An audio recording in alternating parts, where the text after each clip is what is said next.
Voice, आज की आवाज।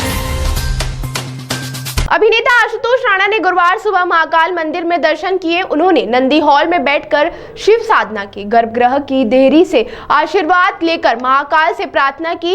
वहीं विक्रम उत्सव के तहत कालिदास अकादमी में आज शाम को होने वाले नाटक हमारे राम में अहम भूमिका निभाने के लिए वह उज्जैन पहुंचे हैं। वहीं उनकी टीम भी उनके साथ उज्जैन पहुंची है। वहीं आपको बता दें, धार्मिक नगरी उज्जैन में पिछले 1 माह से विक्रम उत्सव के तहत कार्यक्रम आयोजित किए जा रहे हैं। इन्हीं कार्यक्रमों में से एक हमारे राम के किरदार आशुतोष राणा उज्जैन पहुंचे। सबसे पहले उन्होंने बाबा महाकाल के दर्शन लाभ लिए। यहां पर उन्होंने बाबा की चौखट के दर्शन लाभ। तो वहीं नंदी हॉल में बैठकर करीब 10 मिनट तक बाबा की आराधना में लीन रहे। वहीं मंदिर समिति की ओर से उनका प्रसाद और दुपट्टा पहनाकर सम्मान किया गया। मीडिया से चर्चा में उन्होंने कहा कि राम कथा को नाटक को 3.5 घंटे में अभिनीति कर लोगों के सामने पहुंचने का प्रयास किया है। मेरे राम कि अभी तक 16 मंच हो चुके हैं जो हाउसफुल रहे हैं। हमारे राम का मंचन 100 देश में करेंगे। उन्होंने बताया कि महान शिव भक्त रावण का किरदार इसमें निभाने का मौका मिला है। मित्र की दृष्टि से देखते हैं तो सभी दोष गुण हो जाते हैं, वहीं शत्रु के गुण वैभव सक्षमता सबसे पहले दिखाई देती है। रावण के किरदार को चुनौतीपूर्ण मानकर कर रहा हूँ।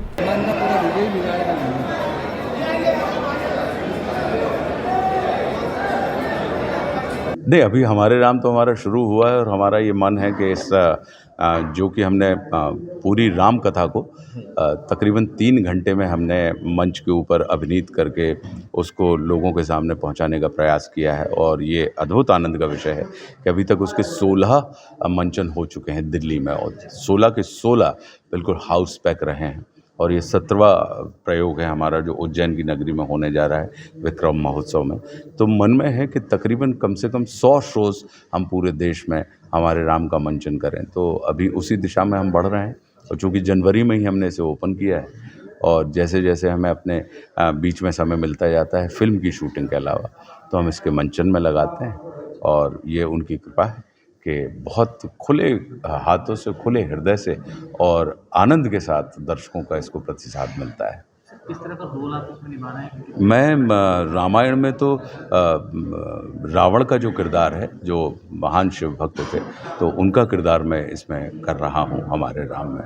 और आज शाम को आप आएंगे, हम चाहेंगे कि आप सभी आएँ और आपके माध्यम से हम ये चाहेंगे कि जितने भी लोग आ सकते हैं तो विक्रम महोत्सव में जो संपन्न होने जा रहा है तो हमारे राम के मंचन का आनंद लें और फिर हमें बताएं कि आपको वो कैसे, आपके चित्त को, आपके चिंतन को और आपके चरित्र को हमारी ये प्रस्तुति टच करती है या नहीं। सर, इस रोल के लिए क्या विशेष रहा है कि जो आपको यही रोल? देखिए, क्या है कि इसमें हमारा अपना ये मानना है कि अगर किसी को जानना हो तो मित्र दृष्टि से जब हम किसी को देखते हैं, आप भी अपने जीवन में एक बार देखिएगा कि आपको अपने मित्रों के दोष होते हुए भी आपको अपने मित्र निर्दोष दिखाई देते हैं। लेकिन जब किसी को आप शत्रु दृष्टि से देखते हैं तो फिर उस व्यक्ति के जितने गुण होते हैं, जितना उसका वैभव होता है, जितनी उसकी सक्षमता होती है, सर्वप्रथम वह आपको दिखाई देती है। तो शत्रु दृष्टि का एक बड़ा विशेष योगदान होता है कि उसकी मुलाकात, उसका योग गुणों के साथ होता है अपने विपक्षी के। और मित्र दृष्टि में वो गुण प्राथमिक होते हैं लेकिन बाद में गौड़ हो जाते हैं और फिर उसके बाद जो मित्रों के साथ आप जुड़ते हैं तो आपको उनके अवगुण भी गुण के जैसे ही दिखाई देने लगते हैं। लेकिन शत्रु दृष्टि में जो रावण ने कहीं ना कहीं परमात्मा श्री राम जो नारायण के अवतार थे, वो देवादिदेव महादेव के जो भक्त थे रावण, वो ये जानते थे कि नारायण के अवतार हैं और शिव नारायण को अपना ईश्वर मानते हैं और नारायण जो है वो शिव को अपना ईश्वर मानते हैं। तो इस ज्ञान के बाद भी अगर उनके अंदर ये भाव रहा तो कहीं ना कहीं अपना जो शिवत्व होते हुए भी उनके अंदर जो नारायणत्व था उसको धारण करने की जो योजना रही होगी। तो कुछ लोग मित्रता के मार्ग से जाते हैं और कुछ लोग शत्रुता के मार्ग से जाते हैं। तो मुझे वो चरित्र जो था उनका, वो मुझे लगा कि ये इसमें सपाट चरित्र नहीं है, ये अपने आप में बड़ा चुनौतीपूर्ण किरदार है और चुनौतीपूर्ण किरदार किसी भी अभिनेता को लुभाते हैं सपाट चरित्रों की अपेक्षा की जो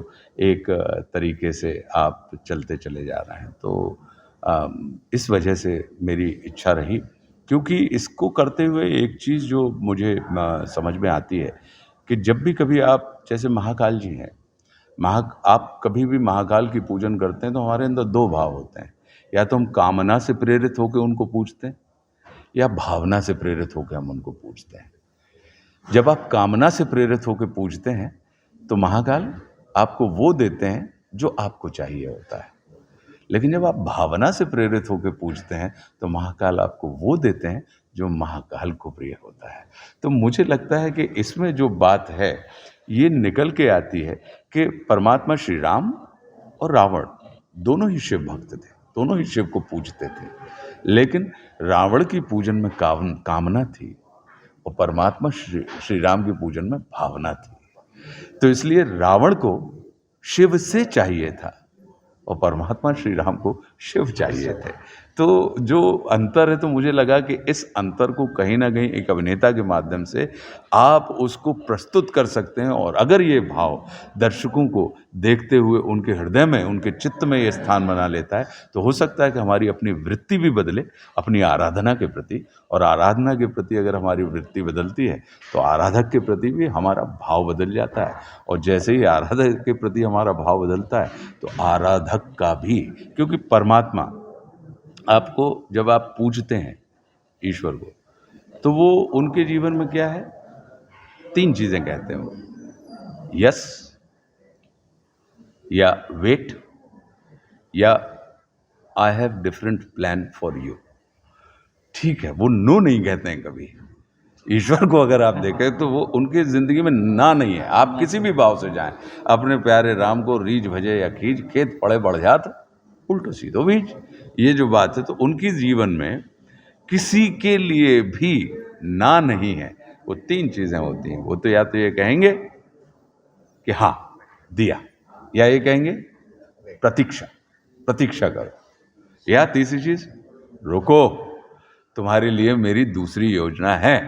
मैं तुमको वो तुम्हारी योजना पर नहीं, मैंने तुम्हारे लिए जो योजना बनाई है उसको मैं तुम्हें देने वाला हूं। तो मेरा अपना यही मानना था कि जब इस किस्म के आप जो ऐसे चरित्र रहे हैं, जो हमारा इतिहास रहा है, जब आप इनको उस तरीके से कहीं ना कहीं अभिनीत करते हैं, और एक अभिनेता के अभिनय के माध्यम से दर्शक के चित्त के साथ अगर चित्त मिलता है तो हमारी वृत्ति प्रवृत्ति बदलती है, और वृत्ति प्रवृत्ति बदलती है तो हमारी संस्कृति में निखार आता है। वैसी स्थिति होती, तो इस वजह से मैंने उसको उस किरदार के प्रति हमारा हमेशा से झुकाव रहा। सर